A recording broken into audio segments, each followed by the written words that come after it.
Protests turned destructive in downtown Seattle tonight. Here's what we know. Since then, we have seen widespread looting. 200 members of the Washington National Guard have been called up to come into Seattle. 75 have been deployed to Seattle tonight. The other 120. I am also taking swift and decisive action to protect our great capital, Washington, D.C. What happened in this city last night was a total disgrace. As we speak, I am dispatching thousands and thousands of heavily armed soldiers, military personnel, and law enforcement officers to stop the rioting, looting, vandalism, assaults, and the wanton destruction of property.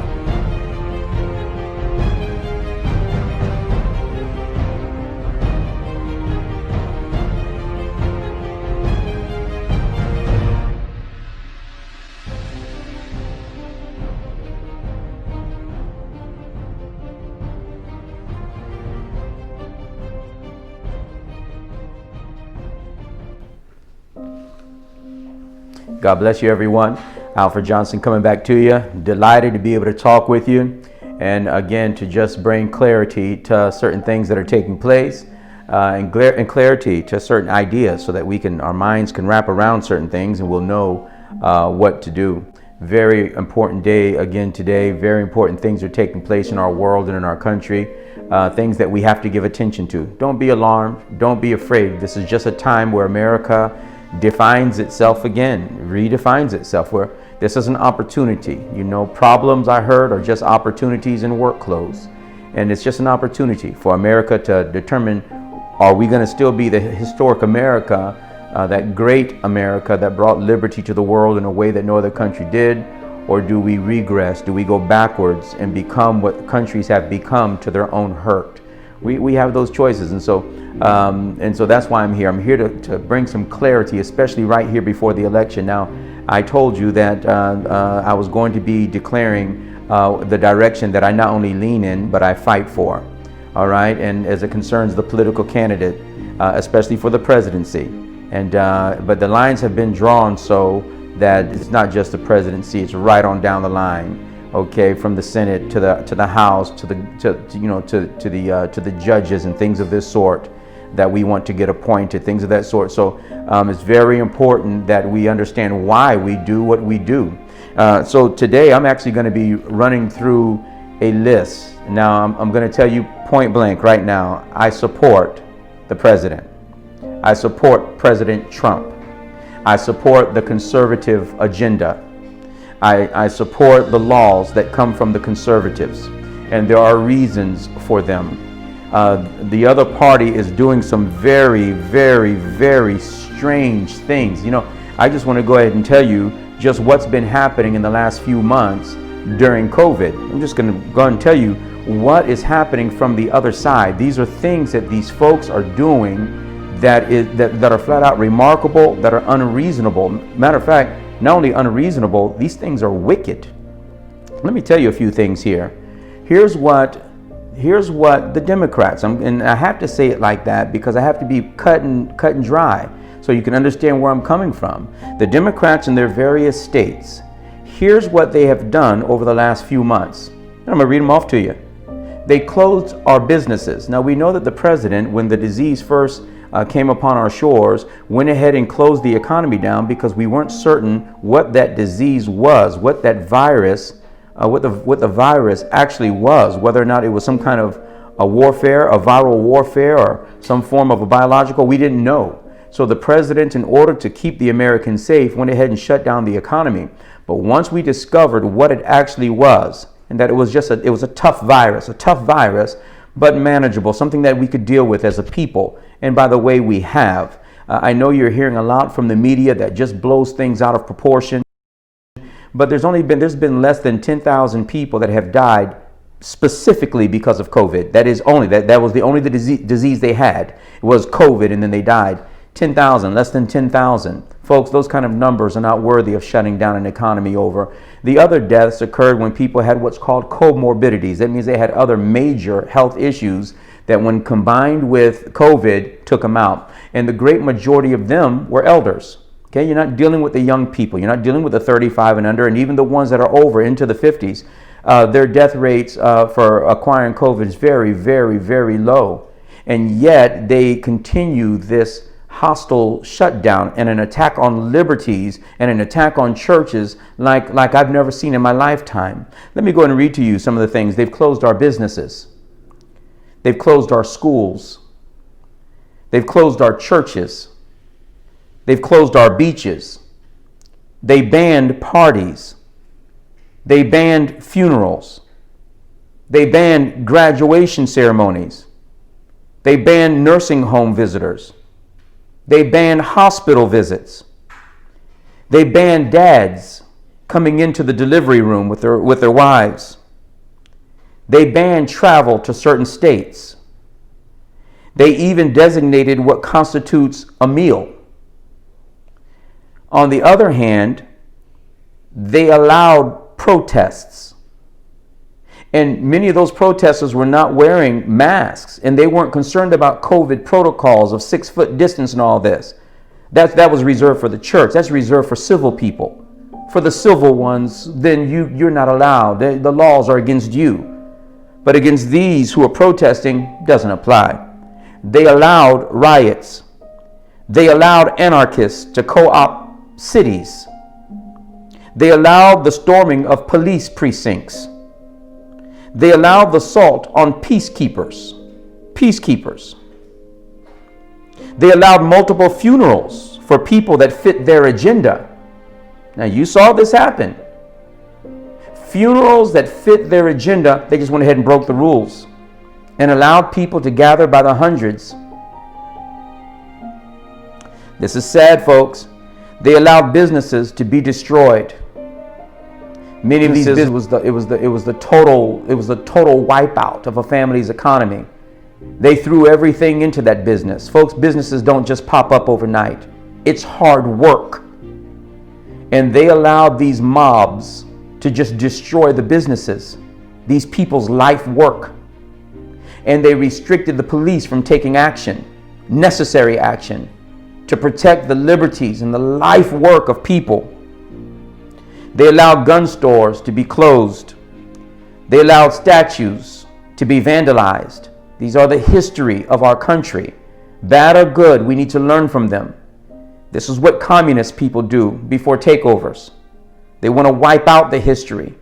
They don't want you to remember it. And if you do remember it, they want you to pervert it. They want you to hate it. Remember, nothing unites people so much as a common hatred for something. They want you to hate your founding. They want you to hate the country. They want you to hate the Constitution. And many of us have fallen suit, and we've fallen prey to it. And it's so sad. They allowed churches to be set on fire. They allowed the infringement of our liberty. They allowed our Constitution to be ignored. And you need to remember all that as we come to these elections. It is cut and dry. To me, it's not even close. It's not even close. Everything I just read to you is so. If you are a patriot, these lines that are drawn in the sand should be very clear. And I know that many of you are saying, well, we couldn't help the protests. Sure, certainly we could. You empower the police to do their jobs. You don't rail on them. You don't speak as a lawmaker about defunding peacekeepers and unleashing violent criminals onto the street, unleashing mobs to destroy at will. These are all taking place in strong Democrat cities with strong Democrat lawmakers who don't even want to bring in the federal government to bring a cure. They want the pain to go deep. They believe that they are starting a revolution that's going to bring justice. And you're thinking, what kind of justice?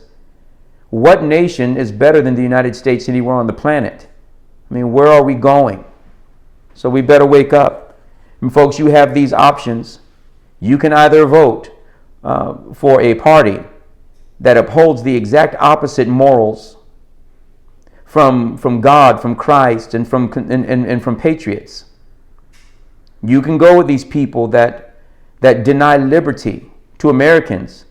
There are churches that these folks have actually said they are not allowed to sing. They are not allowed to sing. You better wake up. It's time that you wake up. I'm calling on the patriots and blacks, especially brown and black, my brothers. You got to wake up. You got to wake up. You're being lied to, and you're being manipulated to believe a certain narrative, and you got to wake up. The news that you're listening to is full of lies. Lies. And you're being manipulated by those lies. You ought to feel offended. You ought to be upset. But instead, you're allowing your mind to be gripped by them, controlled by them, and they're leading you along, lying to you the whole course. This whole thing with the COVID, the death rate among those who contracted is so very low, very, very low, that it's not even worthy of things being closed down, and really hardly even people wearing masks, hardly. But here we are, deluded, deceived, fighting over stuff that these folks are manufacturing, they're creating, they're exaggerating, and we allow it to occur. May God help us all. These right there, as I said, they are reasons alone for us to make a proper decision about where we're going. Trump has positioned himself quite well in this regard. He built one of the strongest economies in the history of America, and I'm going to comment on that.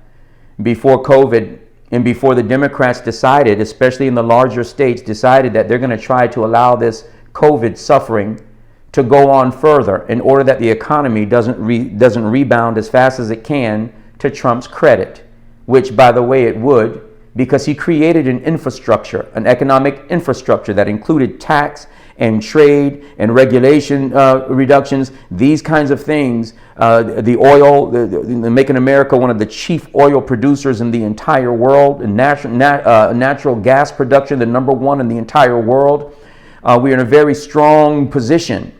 And if these larger states, larger Democrat states cooperated, you would see the economy rebound in a very amazing way.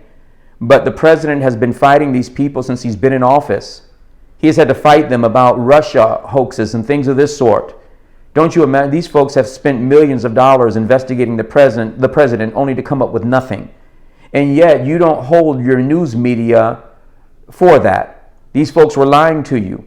And they were bringing on lying agents to deceive you, to mess with your emotions, to make you see things the way they were not. And many of you will not demand from them an apology. They lied the entire course. You were duped. You were swept into it. The president is unscathed because they found nothing. And yet there you go, still listening to the same folks as they go from one scandal to the next, as they create these so-called scandals, as they perform mock impeachments and things of this sort. There you go, not realizing that your life and the lives of your children and your children's children are at stake. It's not the president that's merely at stake. It's your future, and it's the future of your family. And you better wake up. You better wake up. Now, folks, I need for you to go ahead and make certain that you share this far and wide. And get our brothers and our sisters educated about what's going on. Don't back down from presenting truth to people. Throw your energy and your strength behind the president, behind Trump.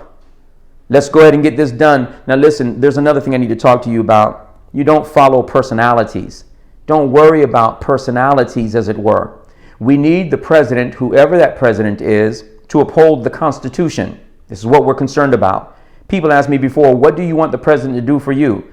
I want him to obey the law, whatever president there is. Uphold the Constitution. I'll take care of the rest. Go ahead and do what we've appointed legislatures and executives to do and judiciaries to do. Do your job. Do what we appointed you to do. Do what the people empowered you to do. We'll take care of the rest. By the way, whenever you hear Trump doing things that have very much helped the economy, let me tell you actually what the president did. It's Americans. Americans are geniuses as it concerns growth.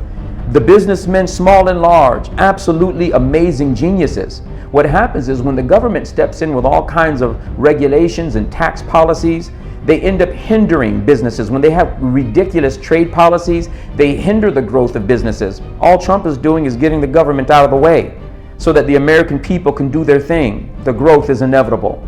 We are the greatest economic machine in the history of mankind. And if the government gets out of our way, we will demonstrate it over and over again. That's what you see happening.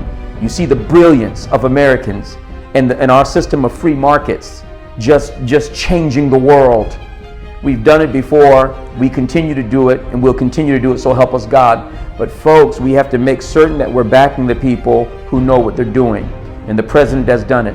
Listen, share this, please, because on the next episodes, I'm going to give some more specifics on what policies the president has passed that directly impact the black community and the brown community, really the entire United States. Patriots, go ahead and share it. And please, one more time, remember, we're all in this together, black, white, Oriental, red, Hispanic. We're in this together. But the future is going to be happier when the American Constitution is preserved and this president and the Republicans are fighting for the life of our Constitution and our country. Let's fight with them, okay? God bless you all. Remember, share with somebody. I love you. We'll talk to you again.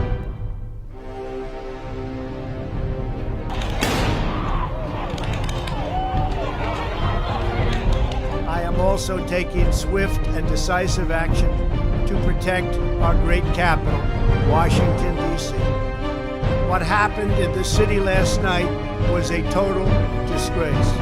As we speak, I am dispatching thousands and thousands of heavily armed soldiers, military personnel, and law enforcement officers to stop the rioting, looting, vandalism, assaults, and the wanton destruction of property. We are putting everybody on warning. Our 7 o'clock curfew will be strictly enforced.